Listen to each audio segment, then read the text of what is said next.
Hello, welcome to the crafting table. This and this week in No Man's, or not this week, but this month in No Man's Land for the month of July. So we have oats and grass available to harvest. So this is going to be a long video. This is going to be a longer one. Just because there's so much to show as far as all the harvesting and everything else that's going on. Now, in the last video, we had issues with the shed, so we ended up getting rid of it and kind of flattening the area out. Or at least, like, semi-painting over it with the grass, you know.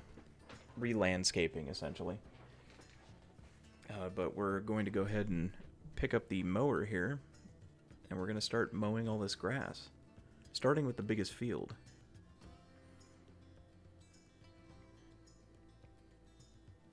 I tell you what, you're going to be surprised with how much money we make this month. But we will be using quite a bit of it too. Just because we want to expand some of our capabilities when it comes to grass production. Grass growth. Whatever you want to call it. Because we are going, starting, I want to say starting in July here, we shift focus. As stated in a previous installment of this, I decided that we wanted to work on cows to get milk. And so we can start selling milk, because we're going to be, you know, trying to get into cereal to make cereal. We want to get into milk too, so we can corner both markets, the cereal and the milk market. Why not? So we start solely focusing on grass, so that way we can get hay and silage for cows.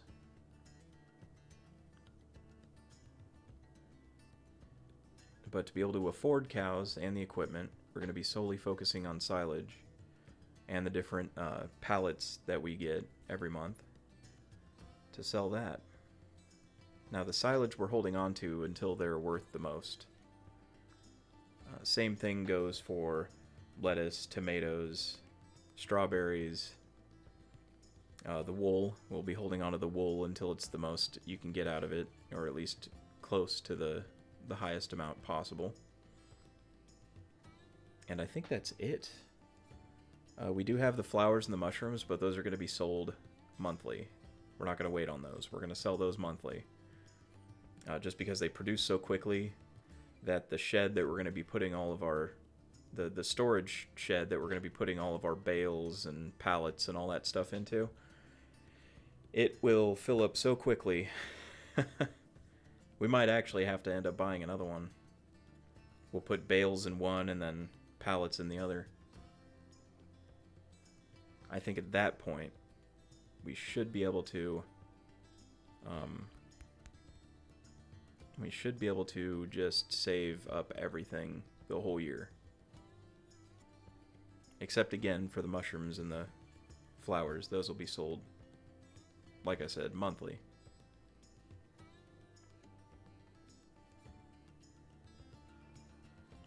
So it looks like we're just finishing up windrowing the biggest field here. And we want to go ahead and windrow this next one. Try and get as much done as humanly possible per day.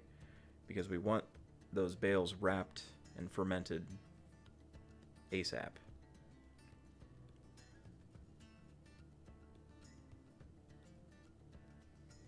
So we get working on that towards the end of the day here, and then we end up having to take a rest, take a sleep. Oh, I guess not. I guess we didn't have to. We were able to do it without. Fantastic.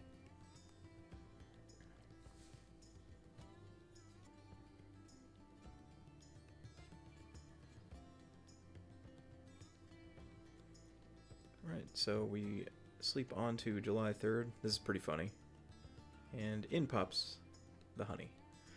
So we have honey just kind of sitting around outside. Same thing with the rest of the pallets. Like I said, the shed we got rid of, since that location was bad for a shed, apparently. It's not a good spot. Not flat enough. or something. It's basically the spawn points for the pallets when you unload them or have them when you go to retrieve them from the shed. I guess was not a good spot for them. That's why they were getting stuck in the ground. So we went to go pick up a baler. We went ahead and leased one of the newer Fendt balers, which I believe came with the Grass and Forage DLC. I can't remember. I think it did. But this one's pretty nice. It's got two different settings for the round bales. I think it's 125 and 150 centimeters. So we set it at the largest, the 150 setting. And it can wrap and collect almost at the same time. Like, you have to wait for the back to close up first, but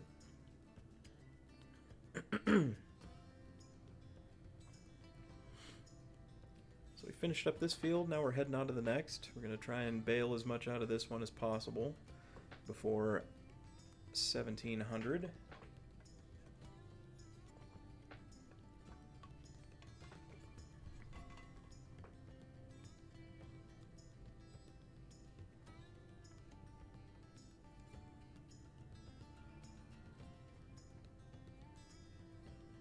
Alright, looks like we're finishing it up. We kind of went past 1700, but it's fine. So 57 bales of silage out of that, all at 5,500 liters a piece. Pretty good amount. So now we're just gonna go ahead and start harvesting these oat fields. I think maybe I should go back and probably replant one of them from grass to oats again when March comes back around. Just because straw is kind of an important resource for when you're wanting to do cows and milk. I believe you need it for their bedding, and you also need it for total mixed ration. But I've yet to do TMR in Farming Simulator 22 yet, so I guess we'll see what happens with that when we come to it. Now this part, this part in the video installment takes a while. I don't know what I was thinking with this clip, but I let it go on for way too long, probably like 5 minutes or so. Oh no, it's like 7 minutes of just harvesting this field. So I guess you get to see the long form of how I harvest a field. I believe I cut it finally towards the end of finishing the field, but for some reason I didn't make the edit proper. I didn't edit it properly. I don't know what was going on. It was just working on these videos so much. I believe this was the last one I was working on for the day, so I was already kind of tired and drug through the ringer, as it were.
If you've made it this far, so far into this portion of the video.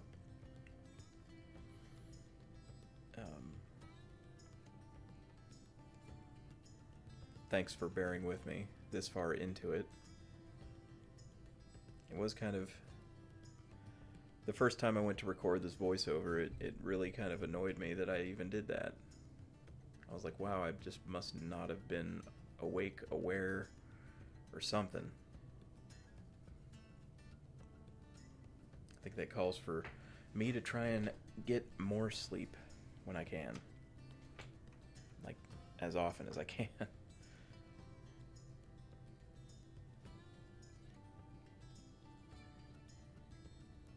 But I'll be sure to have some text in the beginning stating which time code to skip past it.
I could also use this time to talk about future projects.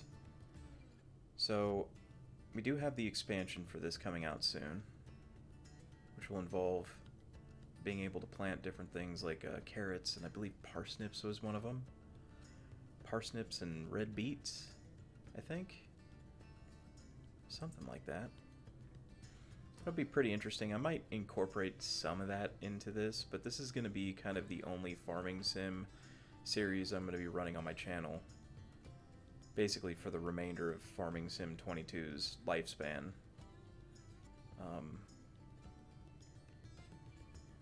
Because I really do like the longer form of the 28-day thing. Kind of slows it down. It's more relaxing. I don't know. Something weird about me finds this enjoyable. I'm sure some people would not be so inclined to it, but other future projects on the channel so far that I'm brainstorming and pre-recording a bunch of stuff, because I pre-record pretty much everything I do, like well in advance pre-record too. I'm talking like months in advance type of thing, because I never know how my schedule is going to shake out even a week or two in advance. I'm going to try and scale that back a little bit, but we still have the Baldur's Gate Dark Alliance 2 Extreme Run going right now. And then after that, we're going to be moving into Baldur's Gate 3, and I'm actually really excited to do that one. As kind of a teaser for it, I will be playing somebody who is a descendant of our first Baldur's Gate Dark Alliance character, Vaughn, the Arcane Archer.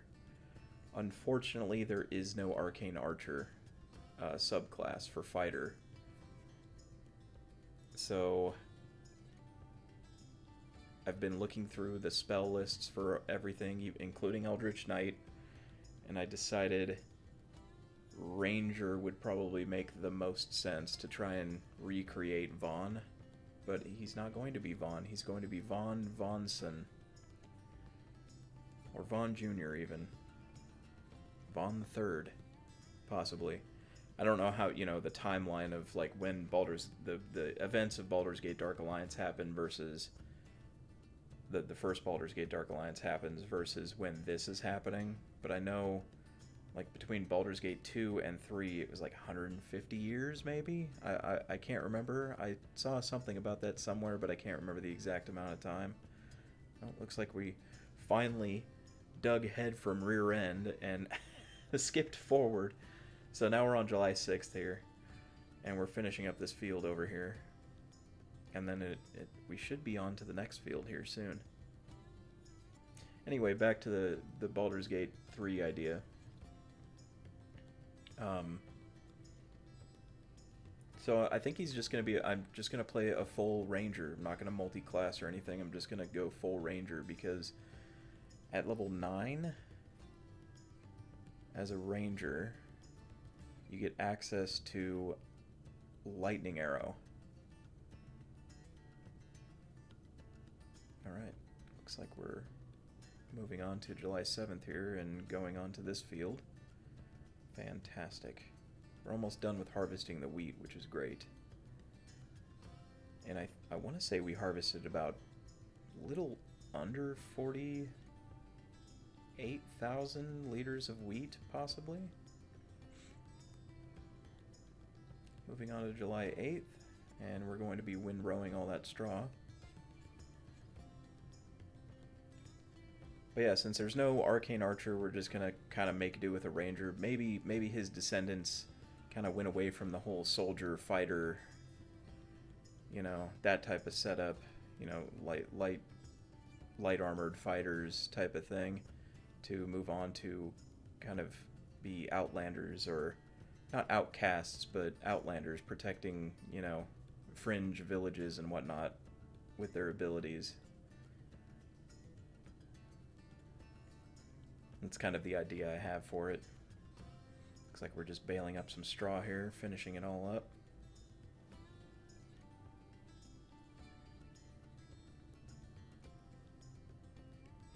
And we'll be moving on to selling all these bales, which is going to be a huge boom to our money that we have. Which I think what I did is I ended up... The reason why I went from 19,000 to 43,000, I think I sold something. But for the life of me, I can't remember what. And this is kind of the double-edged sword of pre-recording. I have the footage ahead of time, but then I forget some of the stuff that I did in that footage.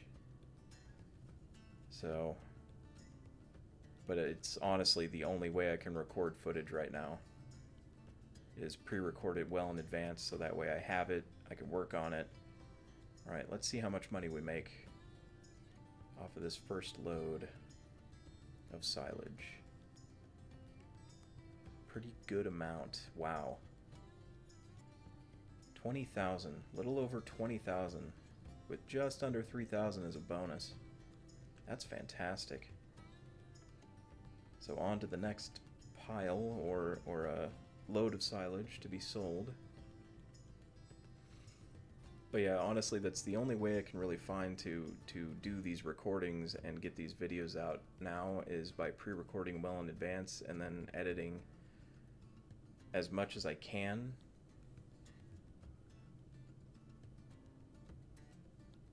Another 20,000, I would assume, here. Oh yeah. Another 20,000, just under 3,000 again for the bonus. That is a good chunk of change that you get off of silage. Probably get way more for selling it all at the proper time of year, which is roughly about December, January, I think. Alright, now we got some silage and some straw bales. It's definitely going to be less money, but still a pretty good amount. 11,000. Very good. Very good. A little over 13,000 for that whole load with the bonus.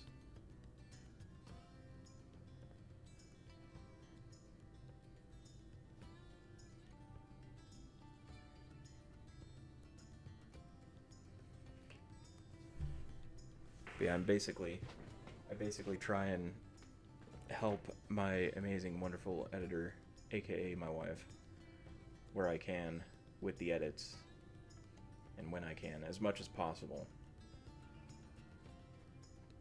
Since she's super busy in the home all the time.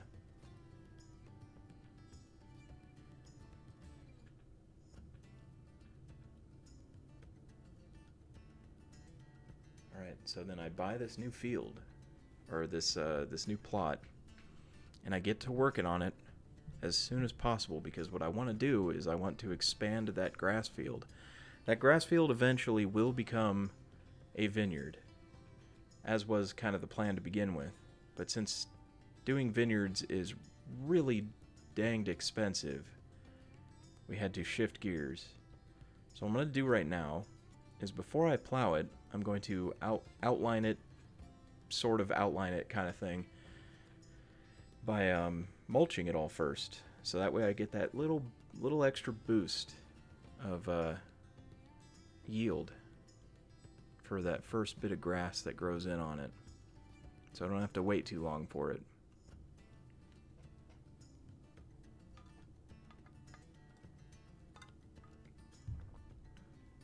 And then moving on to the next day.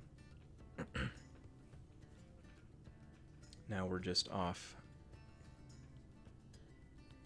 What was I doing? Mulching. Completely forgot what that was there for a second. I was off mulching some other fields. Now we're plowing out this new section of field here. And it's going to go basically all the way down to that, see that dirt path? We're going to be plowing it all the way down to that dirt path. Trying to stay as straight as possible. That way we don't have too much to worry about when it comes to keeping the windrows nice and even and straight all the way down. So we outlined the section we wanted, and now we're just finishing it off. Sleep into the next day.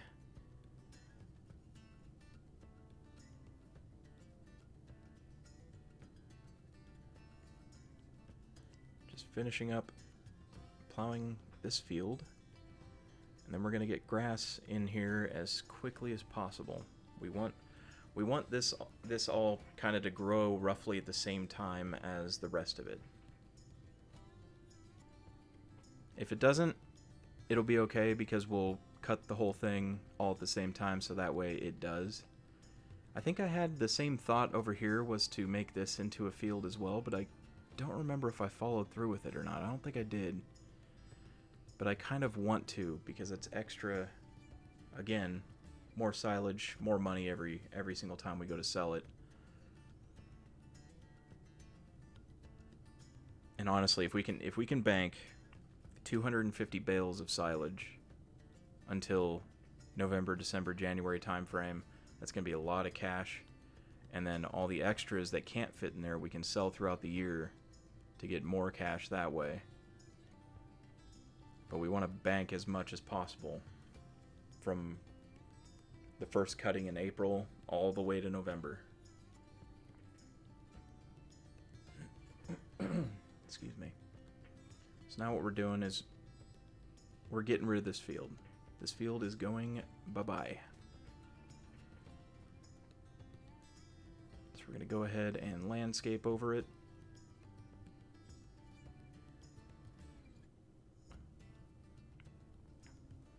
And then we'll put in a shed eventually here. But I did want to get basically all the other work done first before I started doing any more construction or anything like that. Give this a nice wash before putting away my equipment, because we are done using the mulcher for the time being. Probably for the next couple of months, actually. So this is a funny thing. I was using this and saw that the seed count wasn't going down. And then I realized, wait a second, it's not planting. It's supposed to be able to plant directly. It's supposed to be able to seed directly. So what I did is I went and I leased another piece of equipment, so I could seed the grass directly, because I didn't want to go through the whole hassle of not plowing it, but cultivating it and doing all that stuff. Plus, it helps your score, your environmental score, so you can get some more bonus cash. So that's what I end up doing. I grab this nice sized seeder here, and I seed in all the new grass. Here we are working on it again. Now the sheep, I think the sheep are going to be sold after they've eaten all the hay and produced as much wool as I can get out of them. We're going to be selling the sheep. I think. We might keep them. Because wool is a pretty decent moneymaker. With not much in the way of maintenance, aside from the maintenance on the barn itself. Alright, so since we did do that plowing, we're going to have to pull all the stones out of it. I need to buy one of these things so I stop wasting money on leasing them. But we go ahead and grab ourselves a stone picker and get all these stones picked up. Don't really have any idea what I'm going to do with the stones quite yet. I might use the No Man's Land mod thing that's in here already that makes it to where you can make lime out of it, but I don't really plan on plowing ground too much. Or at least trying not to. I think with corn you have to. Or maybe it's potatoes and beets, but I think it's corn, potatoes, and beets you have to plow after every harvest. So I'll probably end up doing that. Here we go. We're selling off that harvester. Buying ourselves a new shed. We're probably going to have to buy 2 of these, honestly. Now, I was kind of debating how to set them up, and then I just decided, you know what, we're going to set them up back ways. Back, you know, the back is facing the shop, the road going down to the shop. We're probably going to put another one right next to it. And then here we go. We're just going to be putting all of the pallets in there.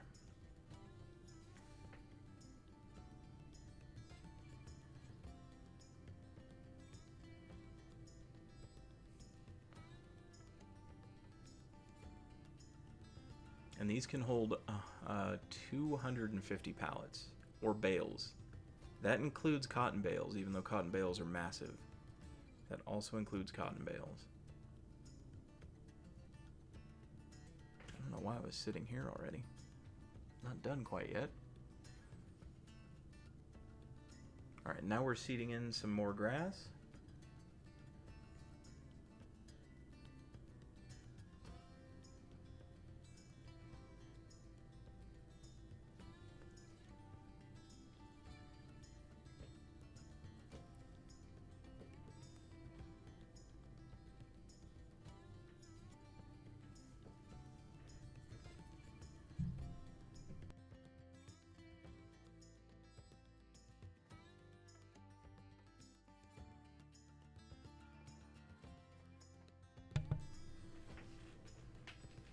I think even with just silage for feed, the cows would bank us more money than what we were doing previously.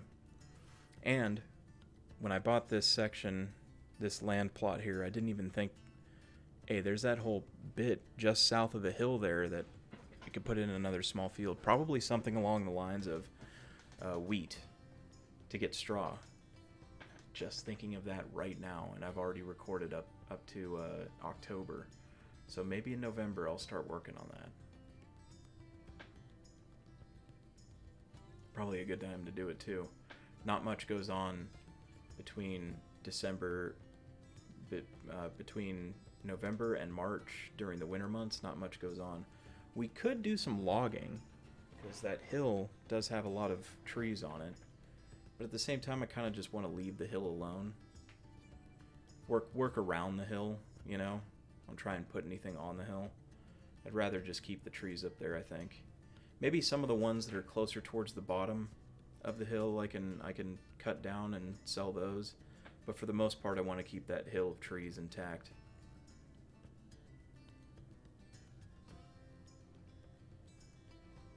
Alright, now we're just rolling the field. Get as much of that bonus as possible. You only have to roll grass fields once. After they're planted, there's no more rolling them ever again. So that is what we are doing.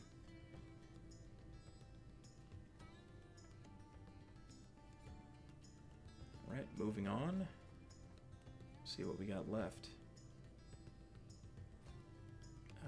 The rest of the fields, the rest of the grass fields that need to be rolled. This goes by pretty quick if I remember right. rolling these doesn't take too long. This field takes a little bit of time just because it's kind of goofily shaped. But the rest of it goes by fairly fast. There we go. That's the last of it. Alright, now we're just moving on to pallet maneuvering, as it were. Getting all of the pallets set up inside there. And it was kind of not only to store them, but for kind of like testing purposes. Because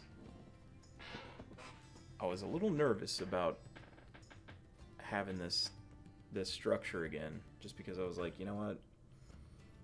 If it happens again and the pallets get stuck in the ground, I guess I'm not using this thing.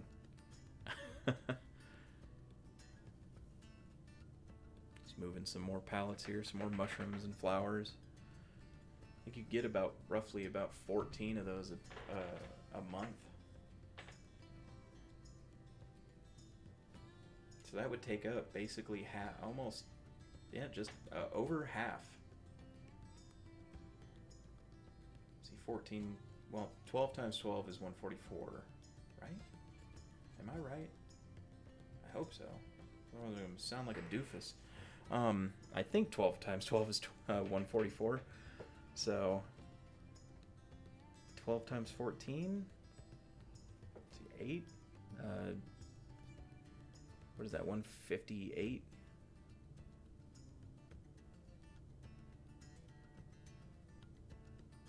I think. 158 pallets, I believe. If I'm incorrect, then I'm incorrect. Approximately 158 pallets or so. We'll say that. It's probably not correct at all. It's probably more along the lines of like 172 or something. But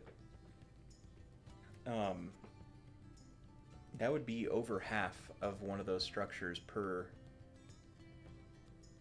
year, essentially, because it's always like 1 month is the perfect month to sell these things, so you got to wait until that month, right? I don't remember what months flowers and mushrooms are, plus they produce so quickly that they take up a lot of space. So this will be the crop that I sell regularly, these things right here. And what do we get off of that? $34,000 plus $4,465. That's a lot of money. Holy cow, that's a lot of... I didn't even realize how much money that was. So I guess we're selling honey too. I don't think I had decided yet. While I was recording this, I hadn't decided yet on if I was keeping... I think it was October. When I was recording October, I was like... Or maybe it was even August, but again, lost the August footage, so I have no clue. But I think at that point I was like kind of spitballing around the idea of holding on to honey and all that stuff to sell at the proper times of the year. There we go. Honey sells pretty good for what it is. Each pallet isn't 1,000 either. It's only 400 liters a piece. But yeah, we're getting close to the end here, and here's where I decide, you know what? Tired of these little solar panels. They're not doing anything. Let's get a big one. Let's get a big one to replace the small solar panels that we have. I'm kind of trying to figure out where I want to put it. I can't really figure out a good spot. Then I'm just like, you know what? How about right here? Just right dead center, pretty much, of the whole farmstead. And I think I got rid of all the small solar panels too.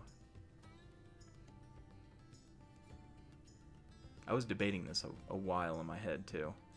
I mean, this is sped up 300%.